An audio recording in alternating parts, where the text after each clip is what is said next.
देखो, हम शंकराचार्य के अद्वैत वेदांत को थोड़ी सी उसकी पृष्ठभूमि देखी थी कि वेदांत शब्द का अर्थ क्या है और उसको वेदांत क्यों कह रहे हैं।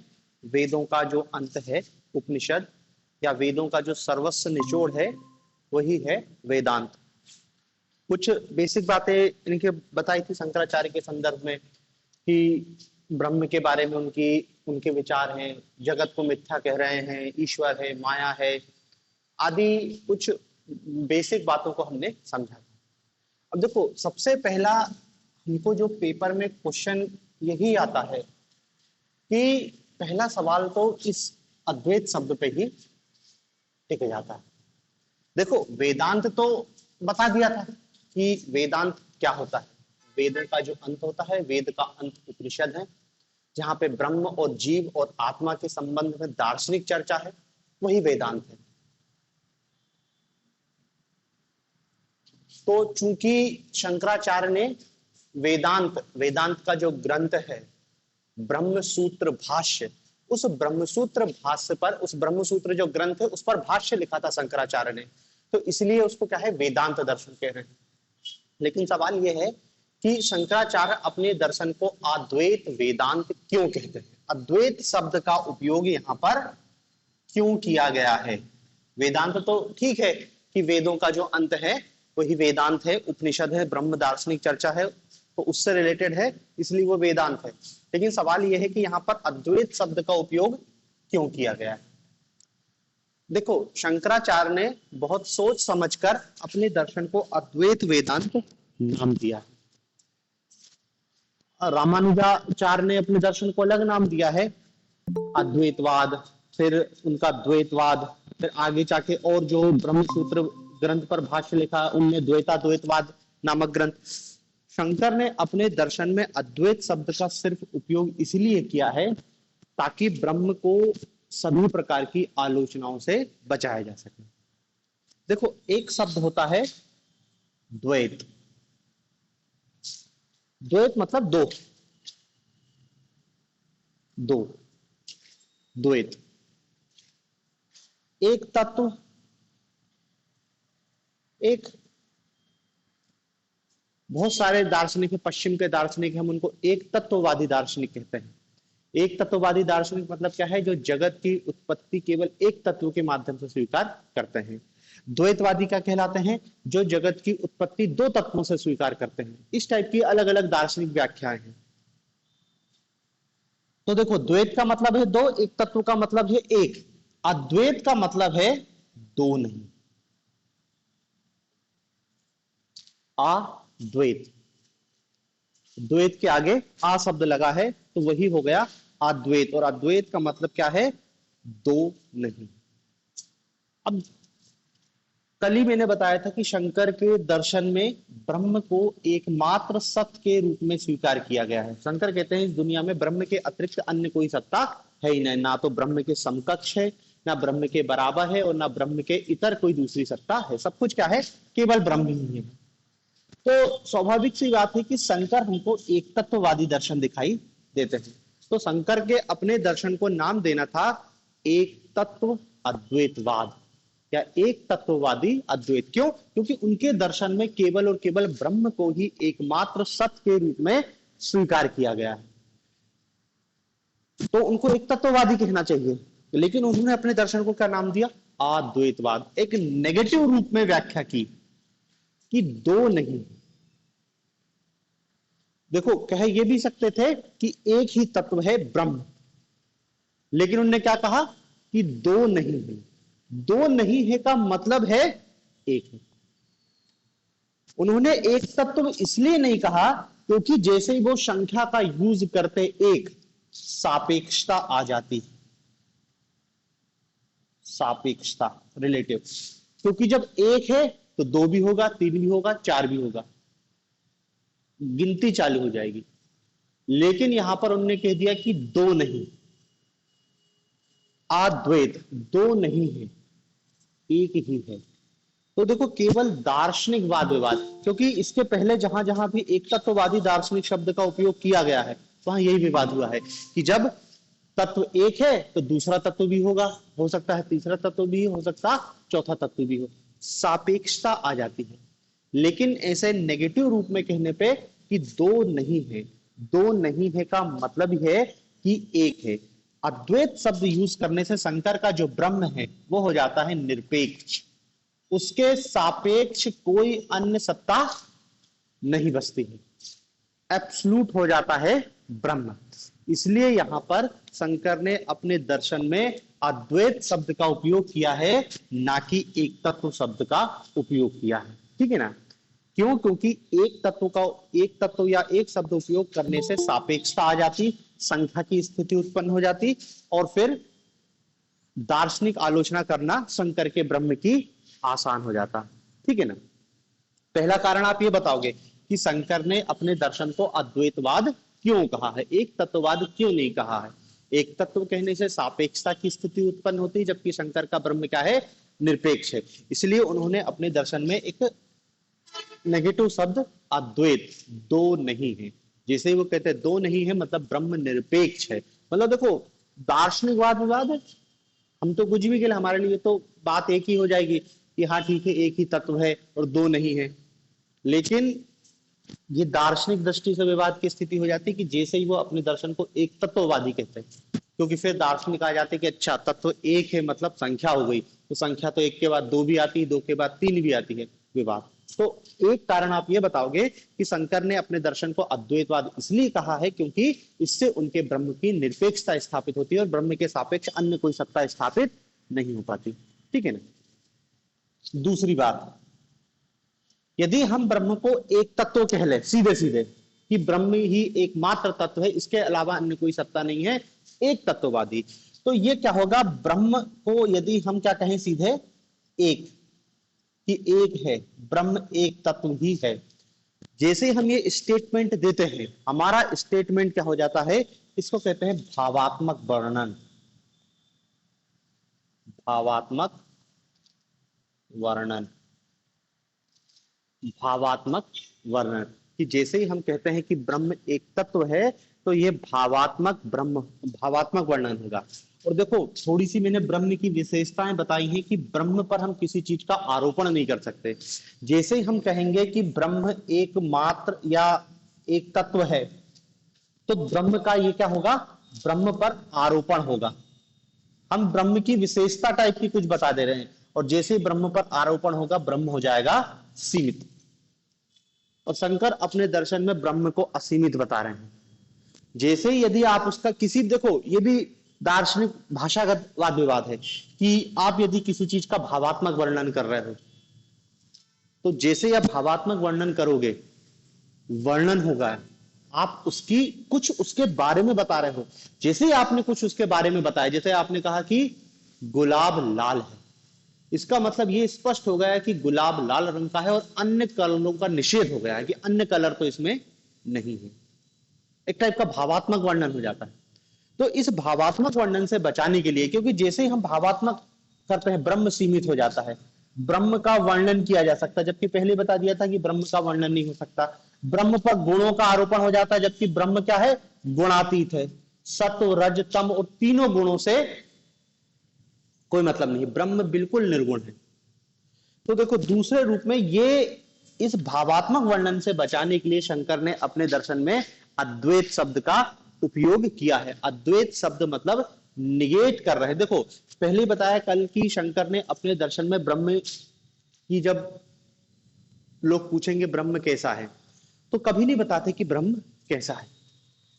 उसके लिए वो क्या शब्द यूज करते हैं? नेति नेति, यह नहीं यह नहीं। मतलब जैसे ही कोई लोग कहते हैं कि अच्छा ब्रह्म ऐसा है, उनका नहीं नहीं ऐसा नहीं है, ऐसा नहीं है, ऐसा नहीं है, ऐसा नहीं, हमेशा निगेट करते हैं, खुद कभी नहीं बताते हैं। क्योंकि जैसे ही बताएंगे भाव ब्रह्म पर आरोपण हो जाएगा कि ब्रह्म ऐसा है। जैसे ही तुमने बताया ब्रह्म ऐसा है मतलब ब्रह्म सीमित हो गया, उस पर आपने कुछ गुणों का आरोपण हो गया।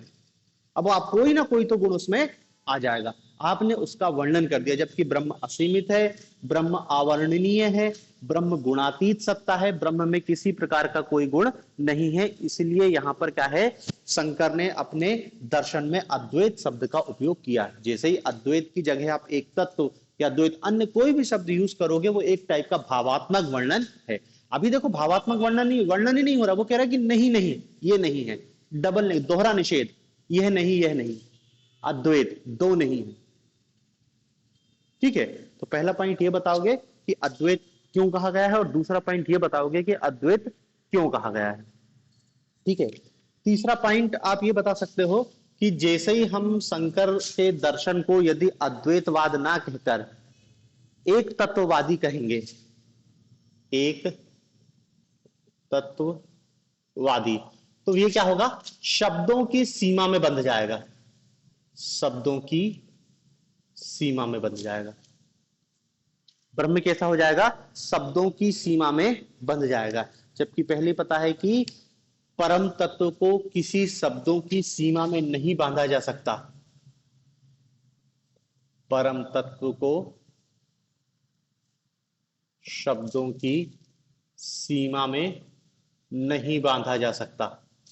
परम तत्व तो क्या है, शब्दों से परे है, कोई संख्या की सीमा में बांधने से ब्रह्म सीमित हो जाएगा। ठीक है ना, तो देखो ये तीन बिंदु आपको बताना है कि शंकर के दर्शन में अद्वैत शब्द का उपयोग क्यों किया गया है, या शंकराचार्य ने अपने दर्शन में एक तत्व शब्द का उपयोग क्यों नहीं किया। जबकि हम शंकर का ब्रह्म विचार पढ़ेंगे तो उसमें स्पष्ट दिखाई देता है कि शंकर एक ही बात कह रहे हैं, क्या कह रहे हैं कि केवल ब्रह्म की ही एकमात्र सत्ता है, ब्रह्म के अतिरिक्त अन्य कोई सत्य नहीं है।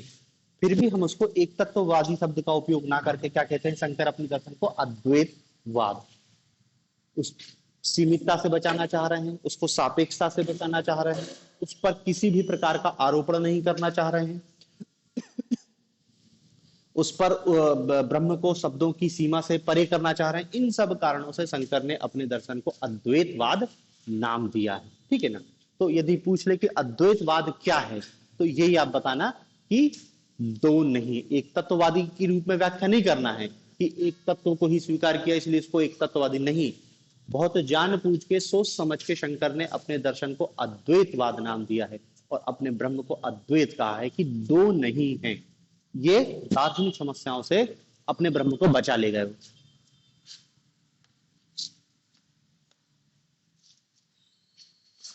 अब देखो ये तो ठीक है कि अद्वैतवाद क्या होता है, अद्वैत वेदांत बात एक ही है। तो अब देखो अभी तक हमने केवल शाब्दिक अर्थ ही समझा है कि अद्वैत वेदांत शब्द क्या है। हम अद्वैत का भी मतलब जानते हैं और वेदांत का भी मतलब जानते हैं। वेदांत का मतलब पहले बता दिया, तो ये हो गया आपका अद्वैत वेदांत। अब अद्वैत वेदांत में शंकर का जो सबसे पहला और सबसे महत्वपूर्ण विचार है वो क्या है, शंकर के ब्रह्म, शंकर का ब्रह्म विचार। ठीक है ना, सब कुछ शंकर के ब्रह्म विचार पर ही निर्भर करेगा। ब्रह्म विचार, शंकराचार्य का ब्रह्म विचार।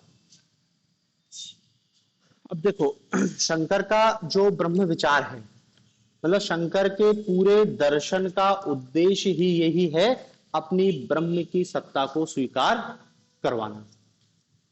मतलब शंकर ने अपना दर्शन जो प्रतिपादित किया है, उस दर्शन के प्रतिपादित करने का मेन उद्देश्य क्या है, ब्रह्म की एकमात्र सत्ता को स्वीकार करना। ये उनका प्रतिपाद्य विषय है। मतलब जब वो अपना दर्शन प्रतिपादित कर रहे हैं तो समझ लो पूरे दर्शन का उद्देश्य यही है, ब्रह्म को एकमात्र सत्य के रूप में स्वीकार करना। और ब्रह्म को एकमात्र सत्य के रूप में स्वीकार करने के लिए वो क्या करते हैं कि कहते हैं ब्रह्म सत्यम जगत मिथ्या, ब्रह्म सत्यम जगत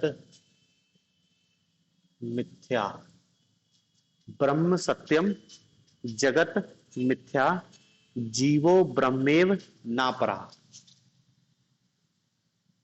जीवो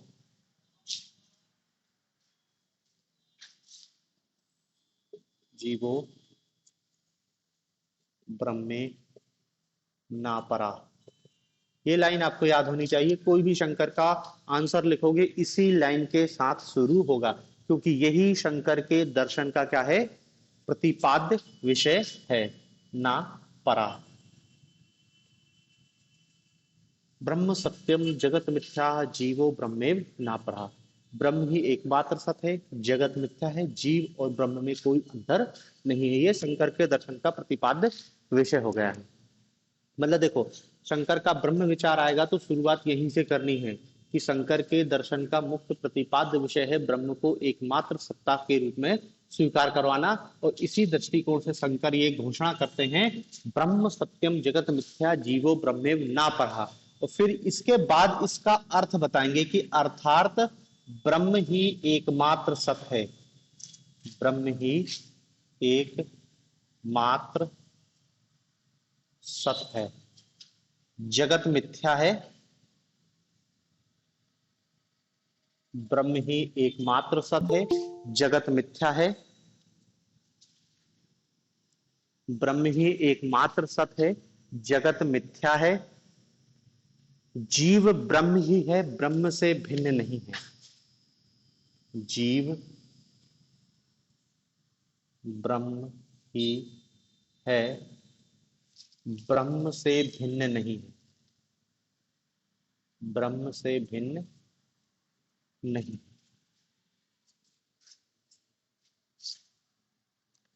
ब्रह्म से भिन्न नहीं है।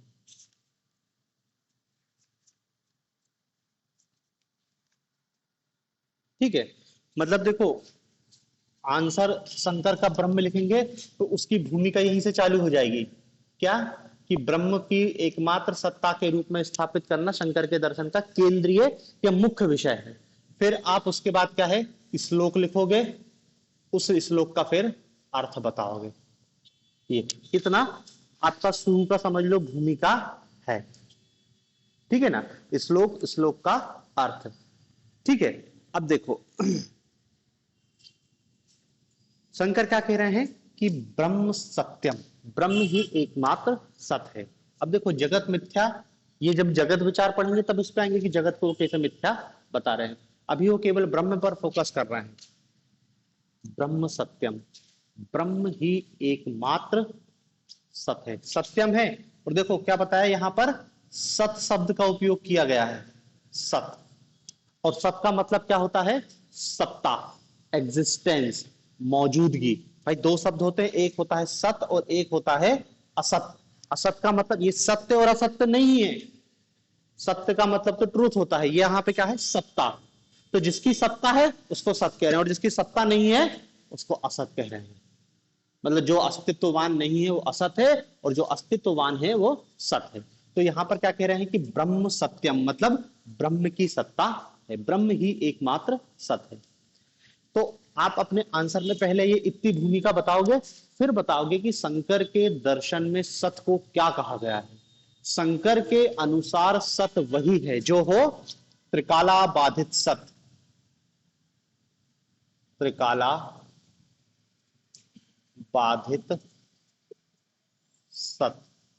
शंकर अपने दर्शन में सत्य को परिभाषित करते हुए क्या कहते हैं, त्रिकाला बाधित सत्य। अर्थात जिस किसी भी काल में, जिस, अर्थात देखो त्रिकाला बाधित सत्य मतलब ऐसी सत्ता जिसका खंडन किसी भी काल में ना हो।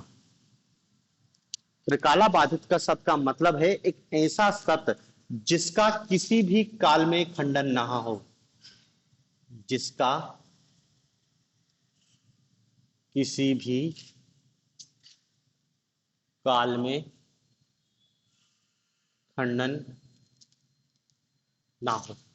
भूत भविष्य वर्तमान किसी भी काल में उसका खंडन या बाधा ना हो, वह सत्य है, वही सत्य है। और इस रूप में ब्रह्म ही एकमात्र सत्य है, इस रूप में ब्रह्म ही एकमात्र सत्य है।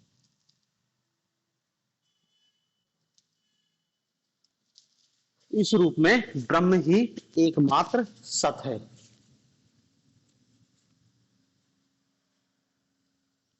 समझ रहे ना, त्रिकाला बाधित सत्य जिसका खंडन किसी भी काल में ना हो, पहले भी अस्तित्व में था, आज भी अस्तित्व में है और आगे भी अस्तित्व में रहेगा। भूत भविष्य वर्तमान अस्तित्व।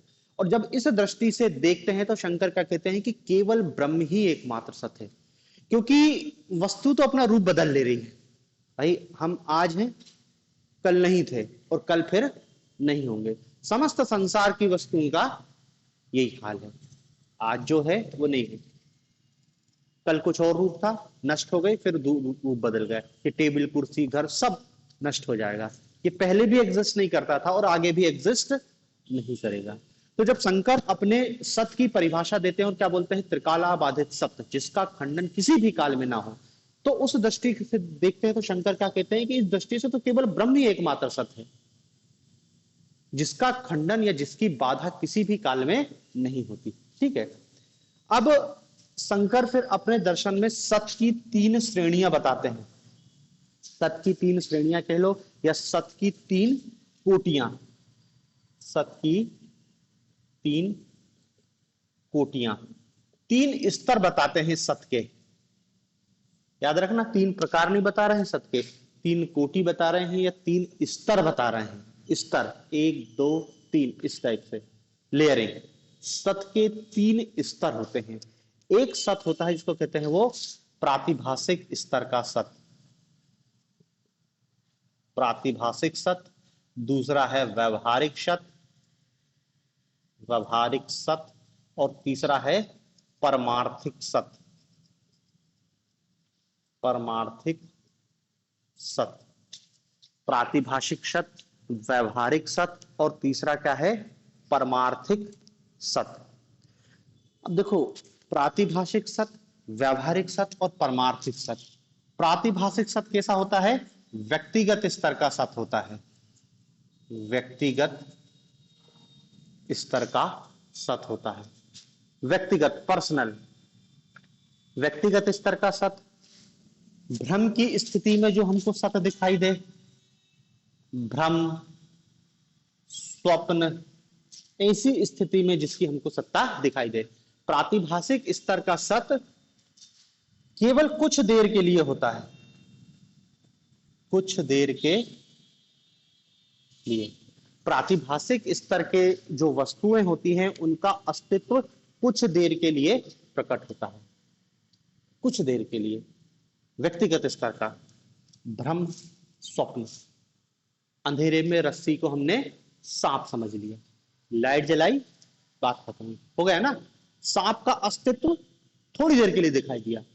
नींद में थे, स्वप्न में हमने कुछ देख लिया और डर गए, तो देखा तो ना, तो कह रहे कि हम उसको असत नहीं कह सकते।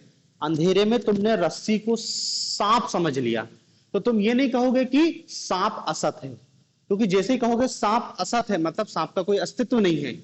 अस्तित्व नहीं था तो तुमने देखा कैसे, मतलब अस्तित्व तो था, उसका क्षणिक अस्तित्व था, थोड़ी देर के लिए था, तुम भ्रम की स्थिति में थे। जैसे ही तुम्हारे भ्रम का निवारण होगा तुमको सत्य पता चल जाएगा। तो प्रातिभाषिक सत्य क्या है, व्यक्तिगत स्तर का सत्य होता है, कुछ देर के लिए वस्तुएं प्रकट होती हैं, दिखाई देती हैं। स्वप्न या भ्रम की स्थिति में हमको इसी स्तर के हम, मतलब यदि आप स्वप्न में रहोगे, भ्रम में रहोगे, तो आप प्रातिभाषिक स्तर को, सत्य को ही सत्य समझने लगोगे। शराब पिया व्यक्ति भ्रम की स्थिति में, उसके लिए सत्ता है, एक व्यक्ति 4 व्यक्ति दिख रहे ना।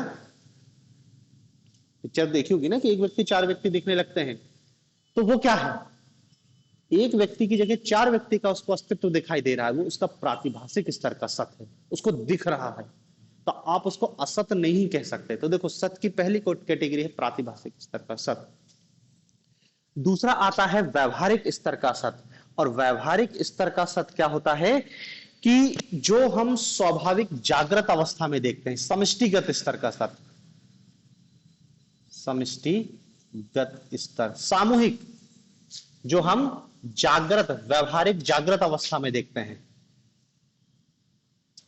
व्यवहारिक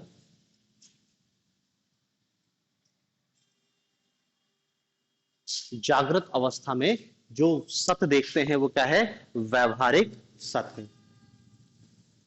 आपने अंधेरे में रस्सी को सांप समझ लिया, ठीक है, आपको रस्सी की वास्तविकता अवगत कराई गई। लोगों ने आया, बोला कि अरे तुम सांप पे लात नहीं, रस्सी था, लाइट जलाए, दिख गया। प्रातिभाषिक स्तर का जो सत्य है उसका खंडन किससे हो जाता है, व्यवहारिक स्तर पर। भाई भ्रम व्यक्तिगत होता है, 2-4 लोग आके देख लेते हैं तो क्या बोलते हैं कि नहीं है, रस्सी ही है, सांप नहीं। तो तुम्हारा जो भ्रम था वो समाप्त हो गया, मतलब ये खत्म हो गया। कौन के माध्यम से? व्यवहार के माध्यम से। नींद में थे तो सपना देख रहे थे, नींद से जागे तो सपना खत्म हो गया, तो सपने में जो वस्तु का अस्तित्व था वो समाप्त हो गया। कैसे समाप्त हो गया? व्यवहार। वास्तविक जगत में आ गए तो समष्टिगत सामूहिक स्तर का सत्य। मतलब देखो, प्रातिभाषिक स्तर के सत्य का उदाहरण क्या है कि सांप, रस्सी को सर्प समझना, रस्सी का सर्प के रूप में ज्ञान, रस्सी का सर्प के रूप में ज्ञान प्रातिभाषिक स्तर का सत्य है। व्यवहारिक स्तर का सत्य क्या है? रस्सी का रस्सी के रूप में ज्ञान, रज्जू लिखते हैं वो, रस्सी के रूप में ज्ञान, रज्जू का रज्जू के रूप में ज्ञान। मतलब देखो, अब ये तो ठीक है, सबको समझ आ रहा है कि हमने रस्सी को सांप समझ लिया, जैसे ही लोगों ने बताया हमारा भ्रम दूर हो गया, मतलब प्रातिभाषिक स्तर के सत्य वो समाप्त हो गया व्यवहारिक स्तर पर। लेकिन अब शंकर कह रहे हैं कि तुम जो रस्सी को रस्सी के रूप में भी सत्य मान रहे हो वो भी सत्य नहीं है, वो तुम्हारा व्यवहार के स्तर पर सत्य, समष्टिगत, मतलब सब लोग मान रहे हैं, संसार का सत्य है, सांसारिक सत्य, व्यवहार सब लोग मान रहे हैं, इसलिए तुम भी मान ले रहे हो। जबकि सत्य की परिभाषा क्या बताई शंकर ने? त्रिकालाबाधित सत्य, जिसका खंडन किसी भी काल में ना हो, वही सत्य है, वही अस्तित्ववान है, वही एग्जिस्ट करता है। तो क्या रस्सी का अस्तित्व त्रिकालाबाधित है? नहीं, कहोगे नहीं है, रस्सी तो पहले भी नहीं थी, किसी ने बनाया, अब आगे आने वाले समय भी नहीं बचेगी रस्सी। तो रस्सी को रस्सी के रूप में सत्य समझना एक व्यवहारिक स्तर का सत्य है। प्रातिभाषिक स्तर का सत्य व्यवहार के स्तर पर खंडित हो जाता है, बाधा उत्पन्न हो गई। व्यवहारिक स्तर का सत्य परमार्थ के स्तर पर खंडित हो जाता है। तीसरा सत्य का स्तर बताते हैं, जिसको क्या कहते हैं? परमार्थिक सत्य। परमार्थ के सत्य मतलब क्या है? जो परमार्थिक दृष्टिकोण से सत्य है और परमार्थिक दृष्टिकोण से केवल ब्रह्म ही सत्य है। परमार्थिक सत्य मतलब जो परमार्थ के दृष्टिकोण से सत्य है और परमार्थ के दृष्टिकोण से केवल एक चीज सत्य है, और वो क्या है? ब्रह्म। ठीक है ना? परमार्थ का मतलब कल ही बताया था कि जो पदार्थ जैसा है सदा उस रूप में ही रहे, उसे हम परमार्थ कहते हैं, और इस परमार्थ की दृष्टिकोण से केवल ब्रह्म ही एकमात्र सत्य है। तो अभी साधारण व्यक्ति इस स्तर पर रहता है, साधारण व्यक्ति इस स्तर पर रहता है यदि वो भ्रम की स्थिति में ना हो, स्वप्न में ना हो, भ्रम में ना हो, नशे में ना हो। आप नशा करोगे तो समझ लो इस स्तर पे हो आप इल्यूजन की स्थिति में हो, आप एक अलग दुनिया है, प्रातिभाषिक स्तर का। जैसे ही नशा उतरेगा आप व्यवहारिक स्तर पर जाओगे। शंकर का कह रहे हैं कि ना तो प्रातिभाषिक सत्य है और ना व्यवहारिक सत्य है, मतलब जो तुम व्यवहारिक जगत देख रहे हो सत्य ये भी नहीं है। लेकिन ये तुमको कब पता चलेगा? जब तुमको ब्रह्म का ज्ञान होगा, तो तुम्हारे परमार्थिक सत्य का ज्ञान हुआ, तब तुम्हारे व्यवहारिक सत्य का खंडन हो जाएगा। तो देखो, इसका भी बाधा हो गई, इसकी भी बाधा हो गई, केवल बचेगा परमार्थिक सत्य, और परमार्थिक दृष्टिकोण से क्या है? ब्रह्म ही एकमात्र सत्य। ठीक है? प्रातिभास, व्यवहार और परमार्थ। पहला आंसर की शुरुआत यहीं से कर रहे हैं। आपको भूमिका बतानी है, श्लोक लिखना है, फिर सत्य बताना है कि शंकर ने सत्य को परिभाषित किया है त्रिकाला बाधित सत्य, जिसका खंडन किसी भी काल में ना हो। फिर बताना है कि शंकर के सत्य में शंकर के दर्शन में सत्य की 3 कोटियां बताई गई हैं, प्रातिभाषिक, व्यवहारिक, परमार्थिक। अब देखो, सत्य की 3 कोटियां हैं, लेकिन सत्य केवल यही है, क्योंकि इन दोनों का तो खंडन हो गया। ठीक है ना? इस अब देखो, वो चाहे तो हम जैसे इसको असत कह सकते हैं, लेकिन शंकर कह रहे इसको असत इसलिए नहीं कह सकते क्योंकि इनका अस्तित्व तो है, भ्रम में थोड़ी देर के लिए है, व्यवहार में तो हम देख ही रहे हैं, तो हम उनको असत नहीं कह सकते, हमको उनको सत्य मानना पड़ेगा। लेकिन ये इनका अस्तित्व क्या है? थोड़ी देर के लिए है। ये तो बहुत स्पष्ट रूप से समझ आता है कि प्रातिभाषिक स्तर का सत्य है। यहां पे दिक्कत होती है कि हम जब रस्सी को दिखाई दे रहा है, पूरी दुनिया रस्सी को देख रही है, तो हम रस्सी को ही सत्य मानेंगे, और पूरी दुनिया रस्सी को सत्य मानती है, क्योंकि ये व्यवहारिक, शंकर कहते हैं ये व्यवहारिक स्तर का सत्य है। जिस दिन तुम्हें ब्रह्म की ज्ञान प्राप्ति होगी, तब तुम समझ जाओगे कि हम जो रस्सी को रस्सी के रूप में सत्य समझ रहे थे, वो भी हमारा अज्ञान था। रस्सी सत्य नहीं है, सत्य केवल ब्रह्म। हमारा दृष्टिकोण रस्सी को ही सत्य मानेगा, क्योंकि रस्सी समष्टिगत स्तर का व्यवहारिक सत्य। ठीक है?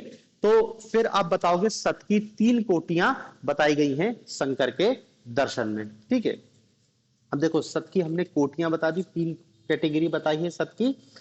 फिर बताए हैं ब्रह्म के 2 रूप शंकर के दर्शन में। ब्रह्म के रूप मतलब देखो इसी रूप में आंसर लिखना है ब्रह्म का। आप पहले भूमिका बताओगे, फिर सत बताओगे, सत की कोटियां बताओगे और फिर क्या बताओगे, ब्रह्म के रूप। शंकर के दर्शन में ब्रह्म के 2 रूप हैं, पहला है निर्गुण और दूसरा है सगुण। निर्गुण ब्रह्म और सगुण ब्रह्म। शंकर के दर्शन में ब्रह्म की 2 कोटियां बताई गई या 2 प्रकार का 2 रूप बताए गए हैं, एक है निर्गुण ब्रह्म और एक है सगुण ब्रह्म। अब देखो निर्गुण और सगुण शाब्दिक रूप से अर्थ भी हमको समझ आ रहा है कि निर्गुण मतलब होता है कि जिसमें जो गुणातीत सत्ता, कोई गुण नहीं है। और देखो निर्गुण, उपनिषद में भी ब्रह्म को निर्गुण की संज्ञा दी गई है। यहां पर निर्गुण का अर्थ गुणों से रहित ना होकर, गुणों से रहित, ये नहीं है निर्गुण का अर्थ। निर्गुण का अर्थ गुण रहितता नहीं है, बल्कि निर्गुण का अर्थ है गुणातीत सत्ता। गुणातीत सत्ता, गुणातीत सत्ता मतलब समझ रहे ना, गुणों से परे है। सत्व रज तम तीनों गुणों से वो सत्ता परे है। निर्गुण गुण रहितता तो मतलब हो जाएगा ना, कोई गुण नहीं है इसमें। लेकिन शंकर का कह रहे हैं कि निर्गुण का वास्तविक अर्थ है गुणों से परे, गुणातीत सत्ता, गुणों की सीमा से आगे की बात हो रही है। तो निर्गुण ब्रह्म का आशय है गुणातीत सत्ता से है। ठीक है ना।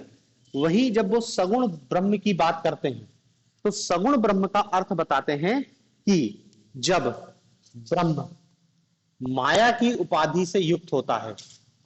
शंकर के दर्शन में अभी माया की उपाधि आएगी कि जब ब्रह्म माया की उपाधि से युक्त होता है तो वो बनता है ईश्वर, गॉड। शंकर के दर्शन में ईश्वर अलग है, गॉड अलग है और ब्रह्म अलग है। ब्रह्म जब माया की उपाधि से युक्त होता है तो वो ईश्वर कहलाता है, और यही ईश्वर आपका सगुण ब्रह्म है।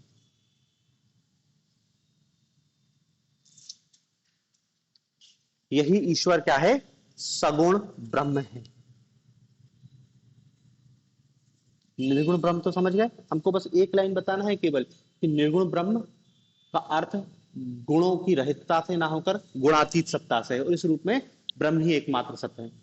सगुण ब्रह्म, जब ब्रह्म माया की उपाधि से युक्त होता है तो वो ईश्वर कहलाता है, और यह ईश्वर ही सगुण ब्रह्म है। उपनिषद में निर्गुण ब्रह्म को पर ब्रह्म कहा गया है और सगुण ब्रह्म को अपर ब्रह्म कहा गया है। ठीक है, तो शंकर अपने दर्शन में ब्रह्म के 2 रूप बताते हैं। ठीक है ना। और देखो ये निर्गुण और सगुण 2 अलग अलग सत्ताएं नहीं है, ब्रह्म के ही रूप हैं, क्योंकि सत्ता तो केवल एक की है, ब्रह्म की है। आप ये नहीं कह सकते हैं कि सगुण अलग और निर्गुण अलग, उसी का रूप है। जो ब्रह्म है वही जब अपना रूप बदल गया, तब माया की उपाधि से युक्त हो गया, तो हम उसको क्या नाम दे दे रहे हैं, सगुण ब्रह्म, और सगुण ब्रह्म ही ईश्वर है। ठीक है ना। मतलब देखो सीधी सीधी बात है, जो भी हमने देखा, व्यक्तिगत स्तर का सत्य, प्रातिभाषिक सत्य, दूसरा व्यवहारिक स्तर का सत्य, और तीसरा परमार्थिक स्तर का सत्य। तो ये जो सगुण ब्रह्म है ये व्यवहारिक स्तर का सत्य, व्यवहार के स्तर पर ईश्वर आम आदमी के लिए है। जैसे आम आदमी जो रस्सी को रस्सी के रूप में सत्य मान रहा है ना, तो वही सगुण ईश्वर के रूप में देखेगा, मतलब वो व्यवहारिक स्तर का सत्य है। लेकिन जैसे उसको ब्रह्म का ज्ञान होगा वो समझ जाएगा कि ईश्वर भी कुछ नहीं, ब्रह्म का ही एक हिस्सा था, उसी का एक अवस्था थी। तो ब्रह्म तो परमार्थिक है, ये जो ईश्वर है ये व्यवहारिक स्तर का सत्य। व्यवहारिक स्तर का मतलब संसार के स्तर का सत्य है। ठीक है ना। तो ये यहां पर ब्रह्म में 2 टाइप के इन्होंने ब्रह्म के 2 रूप माने हैं। अब देखो ब्रह्म के 2 रूप मानने के बाद शंकर अपने दर्शन में अपने ब्रह्म के दो टाइप के लक्षण बताते हैं कि ब्रह्म में दो प्रकार के लक्षण हैं।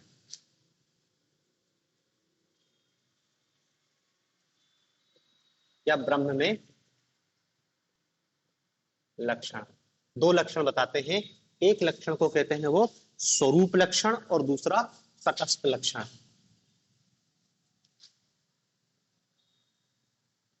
स्वरूप लक्षण,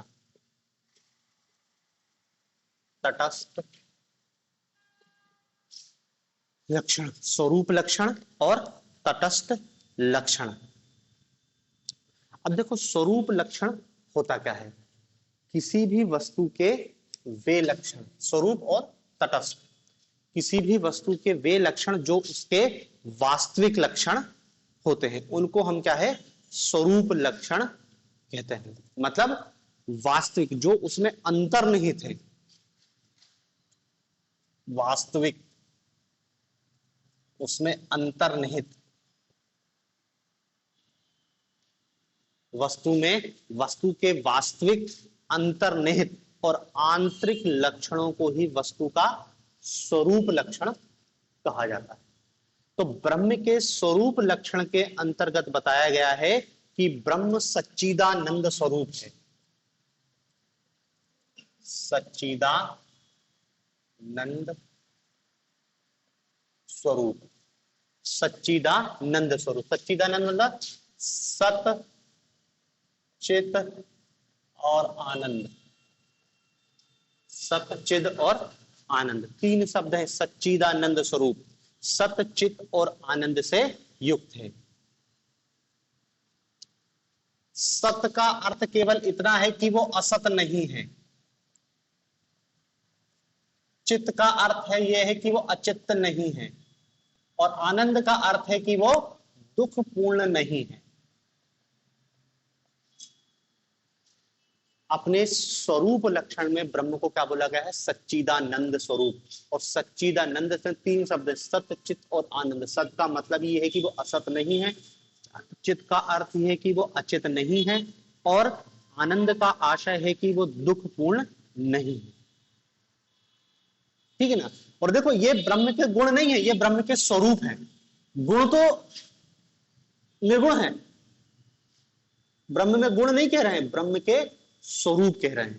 ठीक है ना, ये ब्रह्म के स्वरूप है। और तीनों अलग अलग नहीं, तीनों एक ही है। सत, चित, आनंद, तीनों एक साथ है, तीनों एक साथ है। ठीक है, सत, चित, आनंद। फिर देखो यहां पर सच्चिदानंद स्वरूप की बात की गई है ब्रह्म के लिए कि ब्रह्म सत, चित और आनंद के स्वरूप है। दूसरा एक और बताया गया है स्वरूप लक्षण के अंतर्गत कि ब्रह्म सत्यम ज्ञानम अनंतम। दूसरा सत्यम ज्ञानम अनंतम, सत्यम ज्ञानम अनंतम, ये भी ब्रह्म का स्वरूप लक्षण ही है। ब्रह्म को सत्य कहने का आशय है कि वह विचार युक्त नहीं है। सत्यम विचार युक्त नहीं है, विचार युक्त नहीं। सत्यम ज्ञानम ब्रह्मम, तो यहां पे जो सत्य शब्द का यूज किया गया है उसका अर्थ है कि वो विचार युक्त सत्ता नहीं है, मतलब विचार युक्त जगत से उसको पृथक किया गया है। ज्ञान लक्षण, ब्रह्म को अज्ञानता, ब्रह्म को अज्ञानता एवं जड़ता से पृथक करता है। सत्यम ज्ञानम, और तीसरा क्या है, अनंत स्वरूप। अनंत मतलब क्या है, उसको सीमितता और अपूर्णता से बचाता है। सीमितता व अपूर्णता नहीं है। तो अपने स्वरूप लक्षण में आपको दो चीज बताना, दो शब्द याद रखना है केवल। अपने स्वरूप लक्षण में ब्रह्म का है सच्चिदानंद स्वरूप है और सत्यम ज्ञानम अनंता है। ये ब्रह्म के स्वरूप लक्षण है। मतलब देखो ब्रह्म के स्वरूप लक्षणों को हम डिस्क्राइब करें तो ब्रह्म के स्वरूप लक्षण में वास्तविक लक्षण, आंतरिक लक्षण कि ब्रह्म असत नहीं है, अचित नहीं है और दुखपूर्ण भी नहीं है, विचार युक्त सत्ता नहीं है, अज्ञान और जड़ता से भी अलग है और सीमित रूप में भी नहीं है। ये है ब्रह्म के स्वरूप लक्षण। शब्द ये उपयोग किए गए हैं, उन शब्द का अर्थ ये है। मतलब देखो आंसर हमको इस रूप में लिखना है, एक पेज है हमारे पास, 2 पेज। तो जब आप स्वरूप लक्षण बता रहे हो तो फिर मत बताओ कि स्वरूप लक्षण होता क्या है, या तो बताओ तो बहुत सीमित अर्थ में बताओ और सीधे सीधे लिखते जाओ, क्योंकि फिर नहीं तो आंसर बहुत लंबा हो जाएगा, पेज भरा जाएगा, लिखोगे कहां। ठीक है ना। अब देखो दूसरा लक्षण देखते हैं, आगंतुक लक्षण। आगंतुक लक्षण किसको कहते हैं? जो परिणामी होते हैं और जो मतलब बदलते नहीं, मतलब जो चेंज होते, जो वास्तविक नहीं है, सीधी बात है, वास्तविक नहीं, परिणामी होते हैं, वास्तविक नहीं होते, परिणामी नहीं होते। ठीक है ना। मतलब किसी वस्तु का आंतरिक स्वरूप ना होते हुए भी अन्य वस्तुओं को जो दूसरी वस्तुओं से अलग करे वो तटस्थ लक्षण कहलाते हैं। आंतरिक रूप नहीं है लेकिन फिर भी देखने में हमको उसके लक्षण वही दिखाई देते हैं, उसको हम क्या बोल देते हैं? स्वरूप लक्षण। अब देखो स्वरूप लक्षण में एक शब्द का उपयोग करते हैं शंकर, ये शब्द भी हमको याद करना, यही शब्द लिखना है। मतलब देखो यदि स्वरूप लक्षण तटस्थ लक्षण बता रहे हो तो तुम ये कुछ भी लिखोगे कोई मतलब नहीं, ये शब्द दिखना चाहिए, शब्दों का नंबर इसी पे मिलेगा। तुम अपने शब्दों में इसकी व्याख्या कर दो कि नंबर नहीं मिलेगा, ये दिखना चाहिए सच्चिदानंद स्वरूप, तब तो पता चलेगा कि तुमको शंकर का दर्शन पता है। अपने शब्दों में व्याख्या नहीं करनी है, शंकर ने जो व्याख्या करी है वही व्याख्या करनी है। ठीक है ना। तो देखो अपने तटस्थ लक्षणों के संदर्भ में शंकर एक शब्द का यूज कर रहे हैं, जन्माधस्य यता।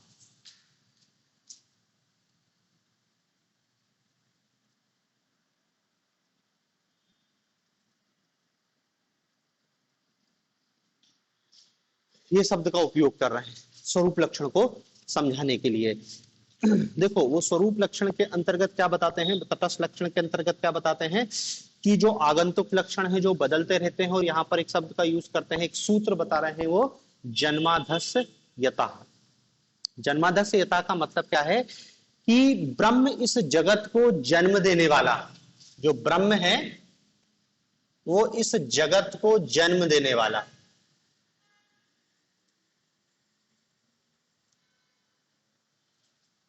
ब्रह्म इस जगत को जन्म देने वाला, पालन करने वाला एवं विनाश करने वाला, पालन करता और विनाश करता, वही जो गॉड का कॉन्सेप्ट है, ट्रिनिटी, ब्रह्मा विष्णु महेश, एक उत्पत्ति करता, एक पालन करता और एक संहार करता, ब्रह्मा विष्णु महेश। तो यहां पर अब देखो शंकर अपने ब्रह्म के तटस्थ लक्षण को बता रहे हैं, और तटस्थ लक्षण में क्या बोल रहे हैं? जन्माधस्यता, कि ब्रह्मा, ये जो ब्रह्म है वो इस जगत का उत्पत्ति करता, पालन करता और विनाश करता है, लेकिन ये ब्रह्म का वास्तविक लक्षण नहीं है। ब्रह्म का वास्तविक लक्षण तो उसका स्वरूप लक्षण, ये तो केवल तटस्थ लक्षण है, आगंतुक है, परिणामी है, परिवर्तनशील। मतलब ये ब्रह्म का वास्तविक लक्षण नहीं है। वास्तविक लक्षण तो क्या है? ये है, आंतरिक लक्षण ये है, ये तो ऊपर ऊपर है स्वरूप लक्षण। मतलब देखो सृष्टि को जन्म देना, सृष्टि का पालन करना और सृष्टि का विनाश करना, ये ब्रह्म का स्वरूप लक्षण ना होकर तटस्थ लक्षण है। मतलब ये ब्रह्म का आंतरिक और वास्तविक लक्षण नहीं है। ठीक है ना। स्वरूप लक्षण या वास्तविक लक्षण नहीं है। मतलब इसलिए देखो ये जो ब्रह्म है यही ईश्वर से जोड़ेंगे आगे जाके, और फिर वही जगत की उत्पत्ति करवाएंगे ईश्वर से। ठीक है ना। अब देखो इस स्वरूप लक्षण और तटस्थ लक्षण का उदाहरण के लिए शंकराचार्य ने एक उदाहरण लिया है गडेरिये का। गडेरिया, किसका उदाहरण दिया है? गडेरिये का। गडेरिया मतलब समझते ना, जो भेड़ चराने वाले होते हैं, जो ढोर चरा रहा, गडेरिया। गडेरिया का उदाहरण देता है और क्या बोलते हैं कि जिस प्रकार एक गडेरिया, मान लो कोई नाटक चल रहा है, एक नाटक का मंचन हो रहा है, और उस नाटक में जो गडेरिया है वो राजा का अभिनय कर रहा है, राजा का अभिनय कर रहा है, गडेरिया राजा का अभिनय कर रहा है। तो देखो जो गडेरिया है उसके दो लक्षण हो गए, स्वरूप लक्षण और तटस्थ लक्षण। भेड़ चराना उसका स्वरूप लक्षण है, वास्तविक आंतरिक। तटस्थ लक्षण क्या है? राजा का जो अभिनय कर रहा है। ये तो थोड़ी देर के लिए है, नाटक खत्म, फिर वो ढोर लेके निकल जाएगा, तो वो उसका स्वरूप लक्षण। तो इस गडेरिये के उदाहरण के माध्यम से याद रखो स्वरूप और तटस्थ लक्षणों को। स्वरूप लक्षण, तटस्थ लक्षण। स्वरूप लक्षण जो है वास्तव में जो है, अंदर जो है, स्वरूप लक्षण। और तटस्थ लक्षण जो अभिनय कर रहे हैं या थोड़ी देर के लिए। गडेरिया का उदाहरण, गडेरिया राजा का अभिनय कर रहा है, तो कुछ देर के लिए राजा बन गया है, लेकिन वो राजा नहीं है। राज करना उसका स्वरूप लक्षण नहीं हो। मतलब हो सकता है ना कि नाटक में वो राजा बन के बैठे और राज का संचालन करे कि तुम ये करो, तुम वो करो, युद्ध करे, ये उसका वास्तविक कारण नहीं। इसी रूप में देखो ब्रह्म जगत की उत्पत्ति कर रहा है, लेकिन जगत की उत्पत्ति करना उसका स्वरूप लक्षण ना होकर तटस्थ लक्षण है। मतलब गडेरिया जो राजा का अभिनय कर रहा है वही ब्रह्म का अभिनय टाइप का है, जगत की उत्पत्ति, विनाश करता और पालन करना। ठीक है ना? तो शंकर अपने दर्शन में गडेरिये के उदाहरण के माध्यम से ये स्पष्ट करते हैं कि स्वरूप लक्षण और तटस्थ लक्षण क्या है। राजकीय क्रियाओं का संचालन गडेरिये का क्या है? तटस्थ लक्षण है। और जब वो भेड़ चराने जाएगा वो उसका क्या हो जाएगा? स्वरूप लक्षण। इस उदाहरण के माध्यम से आप याद कर लेना कि शंकर के दर्शन में ब्रह्म के दो लक्षण बताए गए हैं, स्वरूप और तटस्थ। स्वरूप वास्तविक होते हैं और तटस्थ जो परिवर्तनशील होते रहते हैं, जो वास्तविक नहीं, जो थोड़ी देर के लिए हैं, इस टाइप की कुछ बातें। ठीक है, फिर ब्रह्म के रूप हो गए, ब्रह्म के लक्षण हो गए। फिर शंकर बताते हैं अपने दर्शन में कि जो ब्रह्म है वो सभी भेदों से रहित है, सभी भेदों से रहित है। शंकर अपने दर्शन में ब्रह्म को सभी प्रकार के भेदों से रहित बताते हैं। तीन टाइप के भेद बताए थे कल भी। एक होता है सजातीय भेद, सजातीय भेद, एक होता है विजातीय भेद, और एक होता है स्वगत भेद। तो शंकर कहता है कि ब्रह्म में ना तो सजातीय भेद है, ना विजातीय भेद है, और ना ही स्वगत भेद है। किसी भी प्रकार के भेद का अभाव है। बताया था ना सजातीय भेद मतलब क्या है? एक ही प्रकार की जाति, जाति का मतलब बताया था ना, जन्म लेने जिनका जिनने एक टाइप से जन्म लिया। मनुष्य एक जाति है, कुत्ते की एक जाति है, गाय की एक जाति है। तो जातिगत भेद होता है कि एक जाति मनुष्य हो गई, दूसरी जाति गाय हो गई, दूसरी जाति कुत्ता हो गई, वो होता है सजातीय भेद। तो क्या कह रहे हैं कि ब्रह्म में सजातीय भेद नहीं है, मतलब एक ब्रह्म ही है, इसके अलावा तो कुछ है ही नहीं, तो सजातीय भेद हो ही नहीं सकता। विजातीय भेद भी नहीं हो सकता कि ब्रह्म के अतिरिक्त दूसरी कोई भी नहीं है, ना तो ना विजातीय भेद है और ना ही स्वगत भेद है। कि स्वगत भेद मतलब क्या होता है कि जैसे हमारे अंदर भेद, हाथ और पैर अलग है, पैर अलग है, स्वगत भेद है, अंतर है। तो ब्रह्म में ऐसा कोई भेद भी नहीं। तो शंकर अपने जो ब्रह्म है उसको सभी प्रकार के भेदों से रहित बताते हैं कि उनमें किसी भी प्रकार का भेद नहीं। ठीक है, फिर इसमें वो बताते हैं अगले पॉइंट पे, शंकर अपने ब्रह्म को अवर्णनीय कहते हैं। अवर्णनीय, शंकर अपने ब्रह्म को क्या कहते हैं? अवर्णनीय। ठीक है ना? याद रखना, हमको अनिर्वचनीय शब्द उपयोग नहीं करना। बोलचाल की भाषा में बोल देते हैं अनिर्वचनीय, लेकिन शंकर कहते हैं ये शब्द ठीक नहीं है। ठीक है ना? क्योंकि अनिर्वचनीय का मतलब ये होता है जो सत असत से परे हो, जिसका निर्वचन करना संभव नहीं है। जो सत असत से परे हो वो अनिर्वचनीय। लेकिन हम क्या कह रहे हैं, शंकर ने अपने ब्रह्म को क्या कहा है? सत। तो अनिर्वचनीय तो नहीं होगा, अवर्णनीय होगा, उसका वर्णन संभव नहीं। कई बार अनिर्वचनीय अवर्णनीय को समानार्थी के रूप में प्रयोग कर लेते हैं, लेकिन जब दर्शन लिख रहे हैं, शंकर लिख रहे हैं, तो कोशिश करो कि अनिर्वचनीय शब्द उपयोग नहीं करना है। शब्द उपयोग क्या करना है?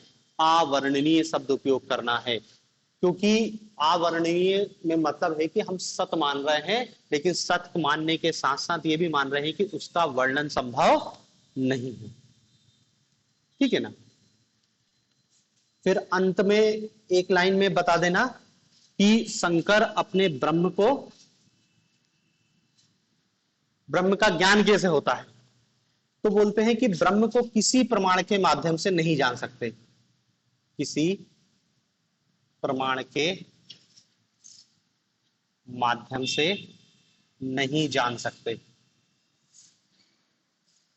तो किसी प्रमाण बताया था ना, 6 प्रमाण, प्रत्यक्ष, अनुमान, वो जो 6 प्रमाण थे सिद्ध दर्शन में स्वीकार किए गए, शंकर कह रहे हैं कि किसी भी प्रमाण के माध्यम से हम ब्रह्म को नहीं जान सकते, वो प्रमाणों से गे नहीं है। ब्रह्म का ज्ञान कैसा है? अपरोक्ष अनुभूति गम्य है, अपरोक्ष अनुभूति गम्य। ब्रह्म का जो ज्ञान है वो क्या है? अपरोक्ष अनुभूति गम्य है, मतलब ब्रह्म का आत्म साक्षात्कार करना होता है, ब्रह्म को जानेंगे। और जब ब्रह्म को जानेंगे, अपरोक्ष अनुभूति गम्य क्या है? अभी शंकर मोक्ष प्राप्ति का रास्ता बताएंगे, मतलब ब्रह्म की प्राप्ति कैसे होती है। दर्शन में 2 मार्ग बताए गए, निवृत्ति प्रवृत्ति मार्ग। तो उसी संदर्भ में शंकर के मोक्ष को विचार पढ़ेंगे, तब जानेंगे कि ब्रह्म उनके जो ब्रह्म की प्राप्ति है, ब्रह्म ज्ञान कैसे हो सकता है। ठीक है ना? तो देखो ये शंकर का ब्रह्म विचार है, इतना ही आपको लिखना पड़ेगा शंकर के ब्रह्म विचार में। अभी आलोचना लिखेंगे, लेकिन इतना आपको कंप्लीट आंसर करना पड़ेगा शंकर का ब्रह्म विचार। अब देखो थोड़ा सा जटिल लग रहा है कि अजीब टाइप की बातें कह रहा है, अपन को उससे क्या मतलब? भाई शंकराचार्य ने विचार दिए हैं वो अपन को बताना है, आंसर के फॉर्म में बताना है। शुरुआत करना है भूमिका से। भूमिका के बाद क्या बताया हमने? सत। सत की परिभाषा दी कि सत त्रिकाला बाधित है। त्रिकाला बाधित सत के बाद क्या बताया? कि सत की 3 कोटियां होती हैं। मतलब देखो बिल्कुल आप इस फॉर्मेट में आंसर लिखोगे तो कुछ भूलोगे नहीं, यदि आप उसको याद करके लिखोगे तो बहुत कुछ ना कुछ भूल ही जाओगे, कुछ ना कुछ भूल ही जाओगे। आप तो बस याद रखो कि सबसे पहले क्या लिखना है, मेरे को भूमिका लिखनी है, और भूमिका में वही मैं एक श्लोक लिखूंगा और श्लोक का अर्थ बताऊंगा, बात खत्म हो गई। फिर दूसरे पॉइंट में क्या है? सत को बताऊंगा, और सत में को कैसा बताना है? त्रिकाला बाधित बताना है, त्रिकाला बाधित बताना है। फिर मैं क्या बता दूंगा? सत के स्तर बता दूंगा। सत के स्तर 3 स्तर हैं, प्रातिभाषिक, व्यवहारिक और परमार्थिक। 3 स्तर बता दिए सत के। जब सत के 3 स्तर बता दूंगा तो फिर मैं क्या बता दूंगा? चौथा पॉइंट आएगा गुण। हमको ब्रह्म में गुण नहीं, उसके रूप बोला है, उसको रूप, और 2 रूप बताए गए हैं, एक निर्गुण और एक सगुण। निर्गुण और सगुण। फिर जब रूप बता दिए फिर लक्षण बताएंगे, 2 लक्षण, स्वरूप और तटस्थ। स्वरूप लक्षण और तटस्थ लक्षण। जब लक्षण बता देंगे तो बता देंगे कि भेद, किसी प्रकार का भेद नहीं है, ना तो सजातीय भेद है, ना विजातीय भेद है, और ना ही स्वागत भेद है। जब आप भेद बता दोगे तो फिर बताओगे कि इसका वर्णन संभव नहीं है, मतलब ये अवर्णनीय है, इसका ज्ञान प्रमाणों से नहीं होगा, इसका ज्ञान केवल क्या होगा? अपरोक्ष अनुभूति गम्य है, इंद्रियों की सीमा से ये पूरी तरीके से परे है। ठीक है ना? तो मतलब देखो अब जब आंसर लिखो ये पूरे पॉइंट होना चाहिए। हाँ,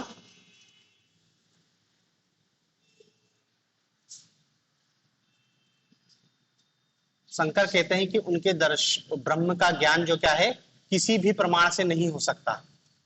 दर्शन में प्रमाण बताए गए हैं, एक तो प्रत्यक्ष से ज्ञान होता है, एक अनुमान से होता है, एक शब्दों के माध्यम से होता है, एक अर्थापत्ति है, एक अनुपलब्धि है, 3 2 5 उपमान। हाँ, उपमान। 6 प्रमाण बताए गए हैं दर्शन में। शंकर कहता है कि किसी भी प्रमाण से वह ब्रह्म को नहीं जान सकते। ब्रह्म ज्ञान कैसा होगा? अपरोक्ष अनुभूति गम्य।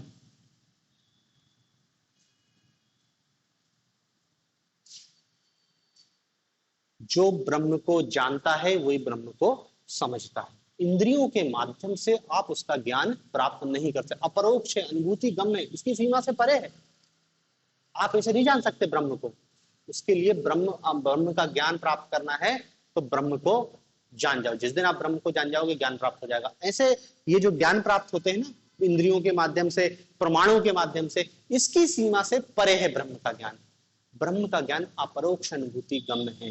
वो केवल और केवल क्या है? अनुभूति का विषय है। अनुभूति का विषय मतलब देखो वही बात कह रहे हैं जो बौद्ध लोग निर्वाण के संदर्भ में कहते थे कि प्रमाणों से उसको नहीं जाना जा सकता, हमको ब्रह्म का आत्म साक्षात्कार करना पड़ेगा, देखना पड़ेगा, जाके देख लो। हम ब्रह्म के कितने ही लक्षण, कितनी ही विशेषताएं बता लें, समझ नहीं आएगा। जिसने ब्रह्म को देख लिया मतलब वही आत्म साक्षात्कार। भी देखेंगे मोक्ष के संदर्भ में वो आत्म साक्षात्कार की बात करते हैं, तो वही है अपरोक्ष अनुभूति गम्य। ठीक है ना? तो यही आपको अंतिम में लिखना है। तो अब देखो आंसर लिखते समय होता क्या है, हम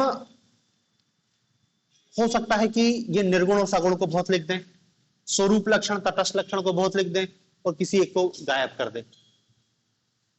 1 2 3 4 5 अवर्णनीय और ज्ञान, इतना पॉइंट बताना ही बताना है, भले सीमित रूप। मतलब देखो भले आप कुछ भी नहीं लिखोगे लेकिन ये चीजें बता दोगे तो आपको नंबर देगा। और भले आप इसमें बहुत सारी चीजें लिखो, आप उसको बताने की क्या जरूरत की सजाती भेद, विजाती भेद और स्वगत भेद तुमको पता है, तुमने लिखा है, वो मान के चल रहा है कि तुमको पता है। तो तुमसे पूछ थोड़ी ना कि तुम स्वजाति भेद और बजाति भेद को समझाओ, बस बता देना है कि ब्रह्म में किसी प्रकार का भेद नहीं है, ना स्वजाति है, ना विजाति है, ना स्वगत भेद।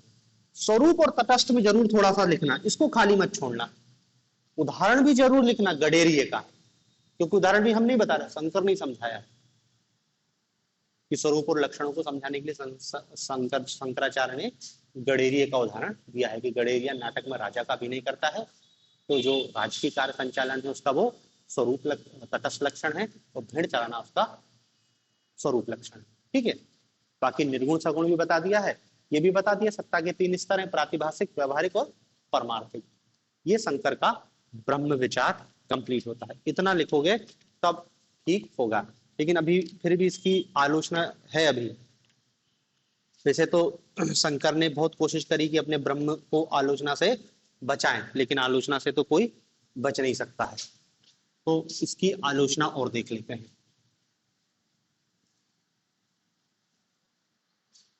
शंकर के ब्रह्म की आलोचना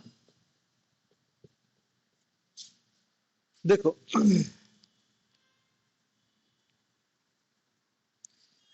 शंकर अपने ब्रह्म का ज्ञान क्या कहते हैं? अपरोक्ष अनुभूति गम।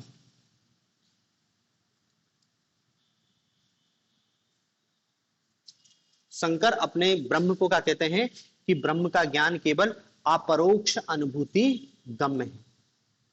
अब अपरोक्ष अनुभूति गम्य है मतलब इसकी केवल अनुभूति हो सकती है, इसको हम प्रमाणों के माध्यम से नहीं जान सकते। मतलब क्या है? 2 चीज होती है, एक होती है, एक शब्द होता है ज्ञाता और एक शब्द होता है गे। ज्ञाता मतलब जानने वाला और गे मतलब जिसको जाना जा रहा है। जब दोनों की सत्ता अलग अलग होती तभी हमको ज्ञान प्राप्त होगा। जबकि शंकर क्या कहते हैं कि ज्ञाता और गे में कोई अंतर है ही नहीं, जो ज्ञाता है वो गे है और जो गे है वो ज्ञाता, मतलब दोनों एक ही है। अभी जब ब्रह्म और जीव के संबंध में तो समझाएंगे तो क्या दोनों एक ही है, तो कि जब दोनों एक ही है तो हमको इसको इस माध्यम से भी ज्ञान प्राप्त नहीं हो सकता। मतलब उसकी पहली आलोचना यही की गई है कि ज्ञाता ज्ञेय के बीच संबंध स्थापित नहीं हो पाता, अतः इसके ज्ञान को हम अपरोक्ष अनुभूति गम्य भी नहीं मान सकते। दूसरी इनकी आलोचना की गई है कि जो शंकर का ब्रह्म है, शंकर के ब्रह्म में रामानुजाचार्य स्वगत भेद को स्वीकार करते हैं।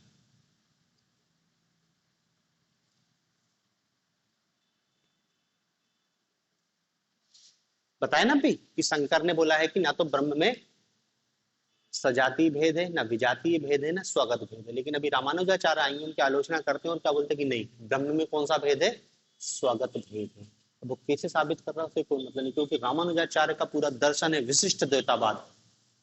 यही से शुरू होता है कि सब कुछ तो ठीक है लेकिन ब्रह्म में वो भेद को स्वीकार करते हैं, विशिष्ट है ब्रह्म। तो वही अपन इधर आलोचना लिख दें कि रामानुजाचार्य ने क्या है, स्वगत भेद को स्वीकार किया है। ठीक है। फिर तीसरी इनकी आलोचना की गई है कि जो शंकर ने अपने दर्शन में तटस्थ लक्षण के रूप में ब्रह्म के आंतरिक और परिणामी लक्षणों को स्वीकार किया है, और जो दूसरी ओर ईश्वर, तो मतलब क्या है, शंकर ने अपने दर्शन में जो ब्रह्म और ईश्वर इसका जो अंतर स्वीकारा है, भाई ब्रह्म इसके स्वरूप लक्षण, और जब ब्रह्म माया की उपाधि से युक्त हो जाता है तो ईश्वर बन जाता है, और ईश्वर फिर क्या है, तटस्थ लक्षण के अंतर्गत आ जाता है।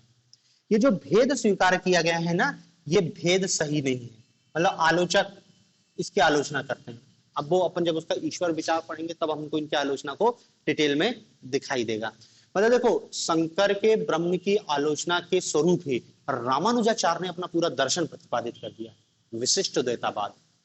सबसे पहले शंकर ने अद्वैतवाद दिया, फिर रामानुजाचार्य विशिष्ट द्वैतावाद दे देते हैं, फिर और भी आ जाते हैं, मध्वाचार्य आ जाते हैं, वो द्वैतवाद दे देते हैं। मतलब बहुत लंबी आलोचना की, पूरे दर्शन की समीक्ष रूप में आलोचना की, पर्टिकुलर एक ब्रह्म विचार की आलोचना, क्योंकि शंकर का ब्रह्म मतलब पूरा उसका दर्शन ही। ठीक है ना। तो ये 1-2 पॉइंट आलोचना के रूप में लिख देना, आलोचना इसमें ज्यादा नहीं लिखनी है अपन को, क्योंकि आलोचना जो शंकर के दर्शन की आएगी वो आगे आएगी, खासकर माया की जो आलोचना की गई है वो अलग क्वेश्चन के रूप में बनेगा। ठीक है ना। तो ये शंकर का ब्रह्म विचार है, सबसे मेन है, पूरा दर्शन इसी पर निर्भर है। ठीक है ना। तो अब इसमें जो दूसरा विचार है उसको अपन अब कल देखेंगे।